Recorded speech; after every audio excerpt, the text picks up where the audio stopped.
సముద్రపు కోత గురించి మనకు తెలుసు. ఎడారి కోత గురించి విన్నారా? కడలి కొద్ది కొద్దిగా తన తీర ప్రాంతాలను ముంచేసినట్టే ఎడారి కూడా చుట్టుపక్కల ప్రాంతాలను ఇసుకమేటలుగా మారుస్తూ ఉంటుంది. ప్రపంచంలోనే అతి పెద్దదైన వేడి ఎడారి సహారా అదే చేస్తుంది. తన దక్షిణ సరిహద్దుల్లోని 11 దేశాల నేలను నిస్సారంగా మారుస్తుంది.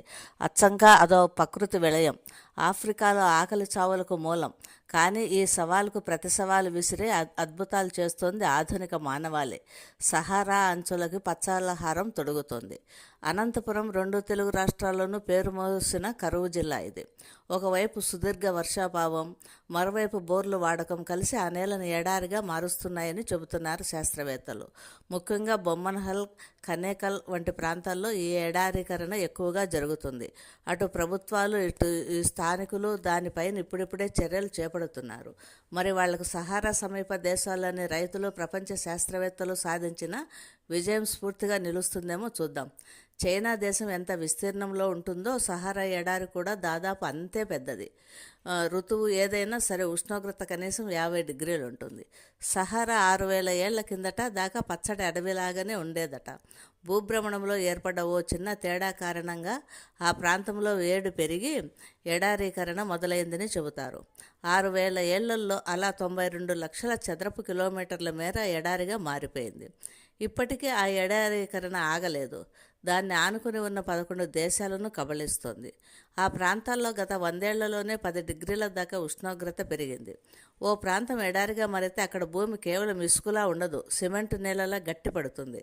ఏడాదిలో ఎప్పుడో ఒకప్పుడు వర్షం పడ్డా చుక్క నీరు కూడా నిలవదు. నేల నిర్జీవం అయిపోతుంది. సహారా అంచులో అలా నేల రాతిపర్రగా మారడంతో చుట్టుపక్కల ప్రాంతాల ప్రజలకు ఆహారం కరువైంది. 1,00,000 మంది దాకా ఆకలి చావులకు బలయ్యారు. ఈ ఘోరకలని ఆపాలని 2007లో ఆఫ్రికన్ యూనియన్ దేశాలు సంకల్పించాయి.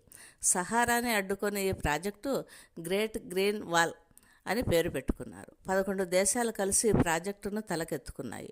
సుమారు 68,000 కోట్ల ప్రాజెక్ట్ ఇది. కానీ ఈ పనులన్నీ ప్రారంభించే దశలో శాస్త్రవేత్తలకు చాలా సందేహాలు ఎదురయ్యాయి. సహారా వ్యాప్తికి అడ్డుకోవడానికి ఎలాంటి అడవులను పెంచాలి, అసలు ఇక్కడ నీళ్లు నిలుస్తాయా అని వాటన్నింటికి ఓ సాధారణ ఆఫ్రికన్ రైతు సమాధానం ఇచ్చాడు. అతని పేరు యోకోబా సవాడాగో, ఓ ముసలి రైతు. సహారా దేశం బుకీనా ఫోసో దేశస్థుడు. ఎడారీకరణలో యువత మొత్తం విదేశాలకు కూలీలుగా వెళ్లడంతో తాను ఒంటరిగా మిగిలాడు. ఏడాదిలో ఓ నెలపాటు కురిసే వర్షం నీటిని ఒడిసిపెట్టే జల వ్యవస్థకు శ్రీకారం చుట్టాడు. దాన్ని జాయ్ అంటున్నారు. ఈ పద్ధతిలో ఎడారిగా మారిన నేలలో అర్ధచంద్రాకారంలో గుంతలు తవ్వుతారు. వాటిల్లో సహజ ఎరువులు నింపుతారు. వర్షం పడ్డప్పుడు ఈ గుంతలు నీటిని పట్టి ఉంచితే వాటిల్లోని సహజ ఎరువులు ఏ మొక్క వేసినా ఎదిగేలా చేస్తాయి. యాకూబా అలా తన గ్రామంలో 50 ఎకరాలను పచ్చగా మార్చాడు. ఆ విషయం అమెరికాకు చెందిన భారతీయ మూలాలున్న శాస్త్రవేత్త జాన్ చిన్నస్వామి దృష్టిలో పడింది. సహారా దేశాలన్నింటికీ ఈ పద్ధతిని తీసుకెళ్లాడు. లక్షలాది మందికి ఉపాధి కల్పిస్తూ మొక్కల్ని నాటించడం మొదలుపెట్టాడు. 8 ఏళ్ల కిందట మొదలైన ఈ కృషి నేడు సహారా అంచులకు పచ్చలహారంగా మారింది. సహారా అంచున ఉన్న 11 దేశాలని సహెల్ బెల్ట్ అని పిలుస్తారు.